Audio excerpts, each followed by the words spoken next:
Hello and welcome to the Rabyd Atheist. I'm Rabyd, a former pastor turned atheist, now compassionate anti-theist. Welcome to my channel. If you want to learn how to support the channel and its mission to normalize atheism and deconversion, stay tuned to the end of the video. Today I will continue my look at list of things that Jim Palmer, a former megachurch pastor, says the religious establishment does not want you to know.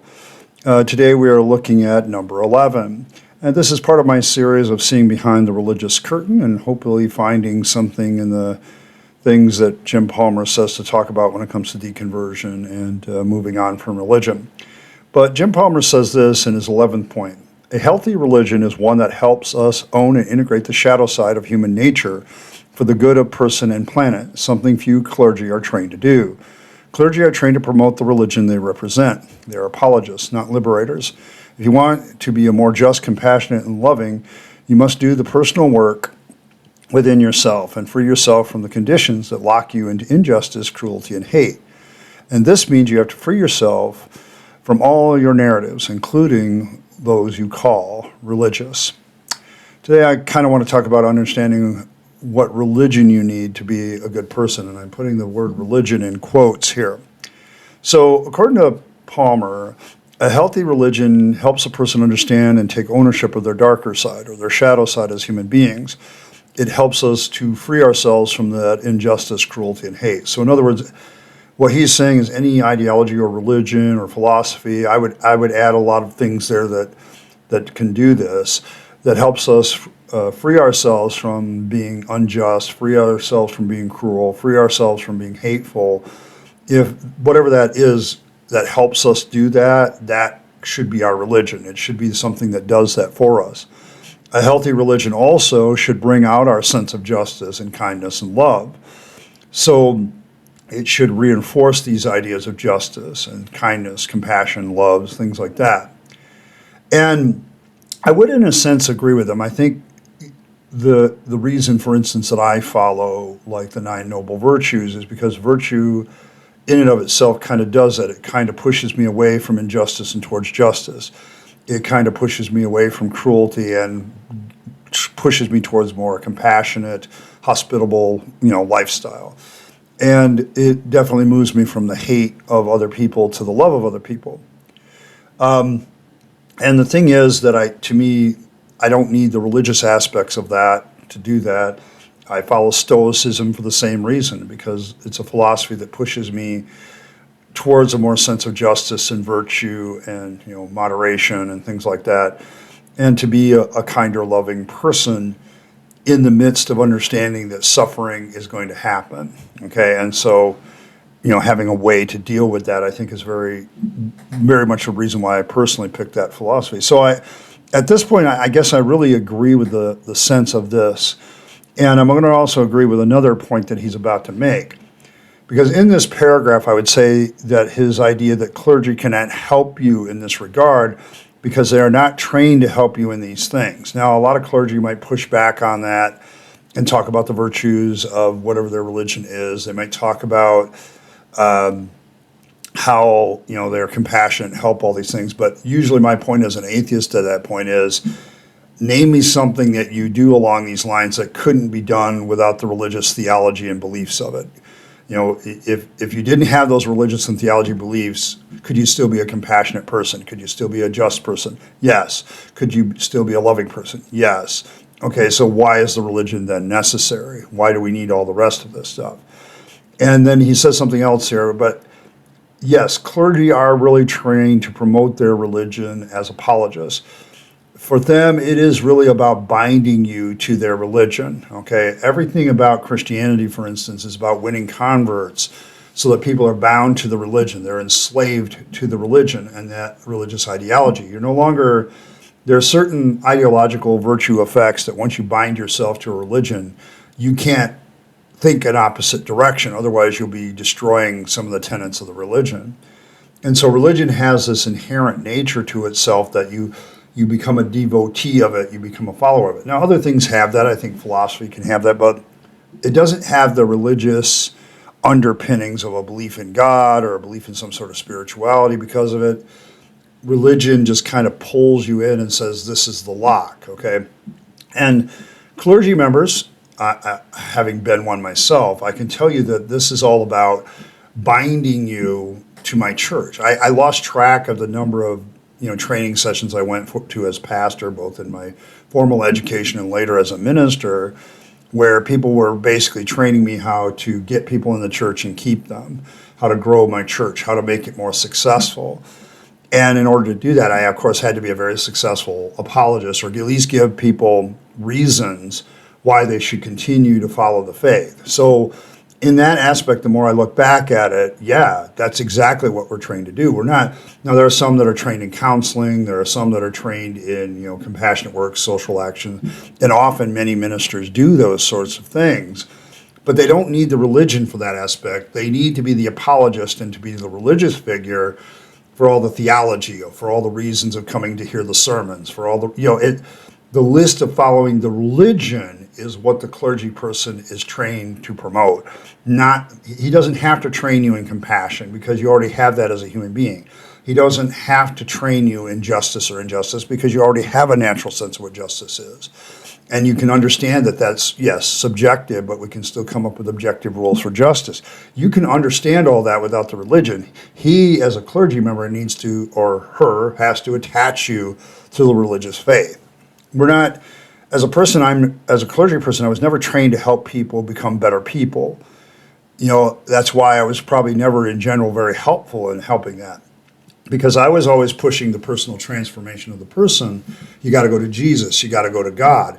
So I'm not trained in helping you transform into becoming a better person, say like my therapist is.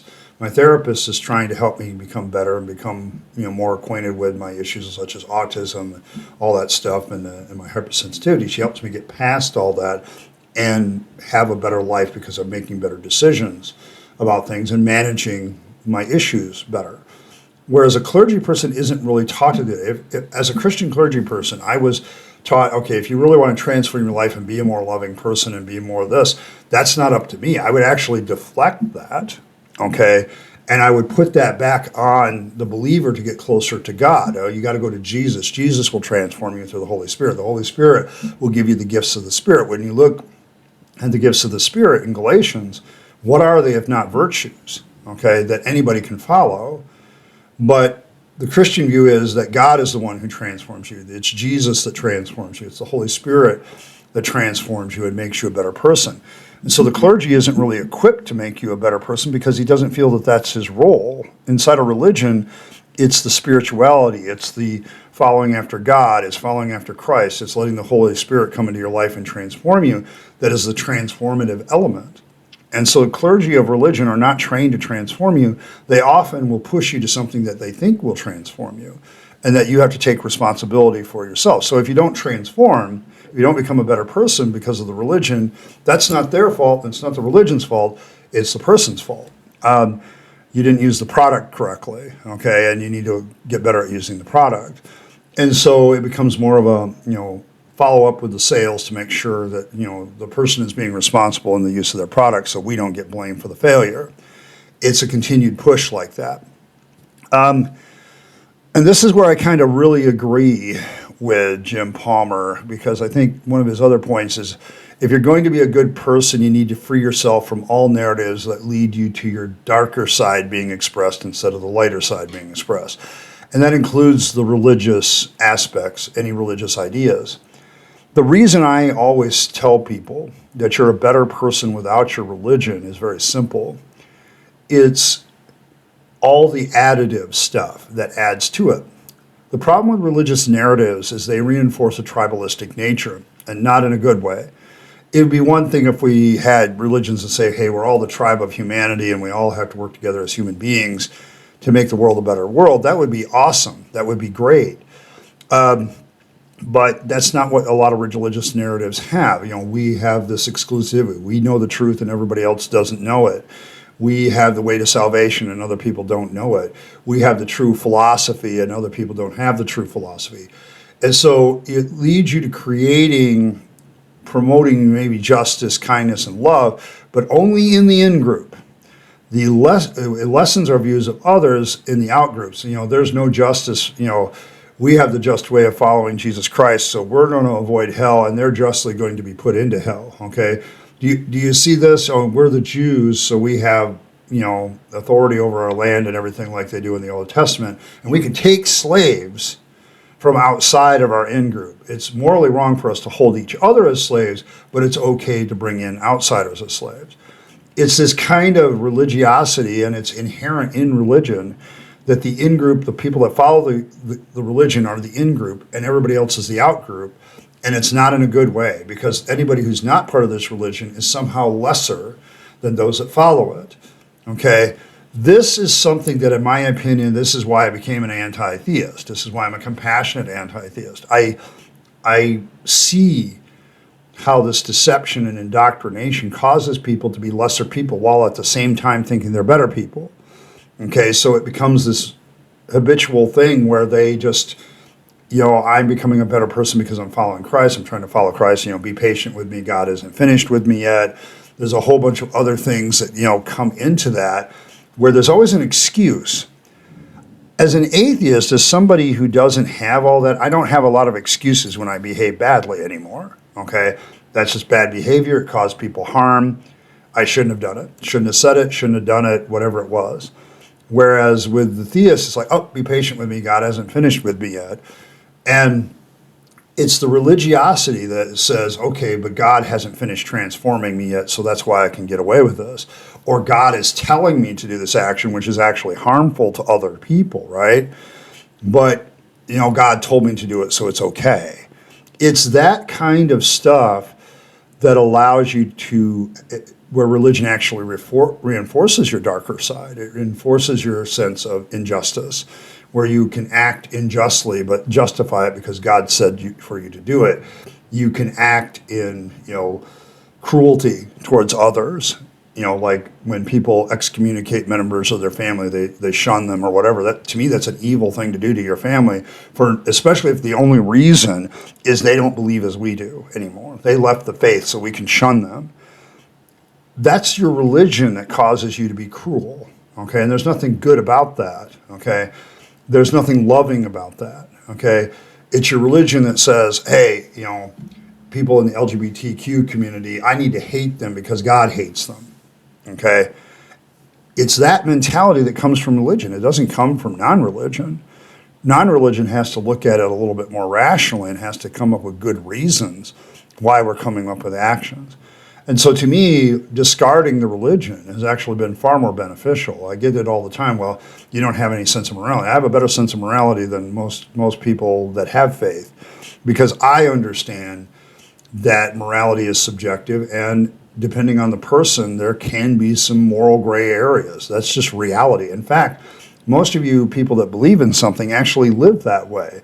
You just don't want to admit it, especially if you want to maintain some sort of objective morality, which would stand by itself and not need a God, but somehow it needs God to you. That just doesn't work. And so this narrative that you create, that you got to have God to have a morality, that's just a narrative. Well, if God is the source of morality, that kind of leaves you open. If God tells you to do something evil, well, you better do it because God told you to do it. Whereas I say, no, if you feel like you should do something evil, you probably shouldn't, because it's evil. Okay, it's going to hurt somebody. It's going to cause suffering. It's going to cause damage to somebody else. I can see the subjectivity of it, but also realize, that's subjectively kind of wrong. Okay, there's an objective rules that we've created as human beings to avoid some of this subjective harm. And that's the issue. Okay, I can do that. But religious ideas are so tribal that it's always about what's good for me and what is right for me is justified. Whatever I do then is justified. Whereas if you do something in the out group to me, well, you're not justified because you're the out group. Okay, and that's the problem with religion. It just creates this in-group, out-group tribalistic nature, and not a good way. And it needs to be discarded for the benefit of all. And so I think Mr. Palmer here is onto something. I just, if I would leave anybody with some main points from this, understand that if you go to your pastor, he's not equipped to make you a better person. Okay, he's equipped to apologize, to be engaged in apologetics for the faith, and to get you to connect closer and closer to the faith. When I was in church, we often had three thrusts. We were interested in evangelism. Okay, we were interested in worship, and we were interested in discipleship. Discipleship is about keeping you in the faith. There's a lot of apologetics in there trying to justify faith and keep you in there. Worship is about keeping your relationship with this imaginary friend of yours going so you keep coming to church. And evangelism is about adding people to the church, not necessarily convincing them of the truth, but, come to the church. It's good for you. And that's what pastors are trained to do. They're not trained to help you become a better person and transform you. That they will leave to the religion to do that. Okay, and they'll say, go to Christ, go to the Holy Spirit, develop more of the fruit of the Spirit in your life. It was what a Christian would say. I'm sure other religions have something very similar to that. And that's what the clergy is designed to do. And the other part of it is, religion by its nature is inherently tribalistic and is going to always appeal to your darker side more than the lighter side, whether you realize it or not. You'll do a lot of things, quote unquote, for good, but in the name of good or your God, but are actually harmful for others, and that's the nature of religion, and that's why I think it needs to be discarded. And I'm very compassionate to people caught up in that, and that's kind of one of the hallmarks of my work here is I have a tendency to be more patient with you because I know what it's like to be indoctrinated because I've been there myself. It's always so kind of the reason why I think a lot of people don't like me, that I'm considered dangerous to a lot of there's a few of us former pastors that are now atheists out there, and we get the most flack, I think, sometimes because, they expect other people who are atheists to do what they do and say what they say. They don't expect me to do it. They don't expect me that's deep in the faith, that knows all the stuff about the Bible, knows all the stuff about theology. Why would I leave the faith? Well, because it's not true, okay? And I don't want to spend my life living in falsehoods. I want to spend my life following what is true, bettering myself, bettering the people I love and care for, and make this a better world. It's something I end with every time. But I'm interested in your thoughts on this. What do you think of Jim Palmer's words here? I've left his original post in the description so you can look at it. But also, what do you think here? What is the religion that we need to be good? Okay, what is it that? To me, it's no religion at all, because I think religion has some inherent problems to it that just don't go away. And I can be a compassionate person, I can be a loving person, I can be a charitable person without it. So what do I need it for? And I think I can transform my life as well without it. So let's hear your thoughts. And as always, thanks for stopping by. I appreciate every like, share, and subscribe. The mission of this channel, as always, is to normalize atheism and deconversion to atheism in particular, although deconversion in general is accepted too. The idea of change and transformation, we're just trying to make it a normal thing that people don't go, ape crap about.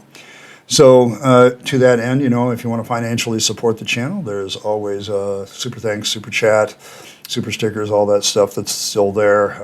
Always appreciate it when people directly donate to the channel. It's very awesome to me. Thank you very much. I have my PayPal link in the description, so if you want to give to me more directly, you can do that. But the best way is the monthly support for membership, and the smallest membership is only $2 a month, so it doesn't cost a lot, but every member I get makes me think about less and less about the YouTube algorithm and more about doing the content that you've come to enjoy here at the channel and the content that you want. So, become a citizen of the nation, and you'll have the rights and privileges thereof, and you'll also support me in my work. So thank you very much for that. And to that end, I want to thank out and give a shout out to all my citizens, to my Rabyd citizens, and to my Tribunes. Thank you very much for your monthly support. You guys are awesome. I appreciate it very much. It just does my heart good, and to see the support. When I first started this channel a long time ago, I didn't get a lot of support for it, and it took a long time to get here. So I am very, very grateful for the support that I get. Thank you very much. And as always, live your best life. You only get one go around, and then it's over. So make sure you're taking all your time, money, and energy and opportunities and giving them to the people you love and care for, to yourself, and to make this a better world. You'll be happier if you do, and don't give them to the trappings of religion and faith. I speak from experience. And as always, thanks for stopping by, and I'll catch you next time.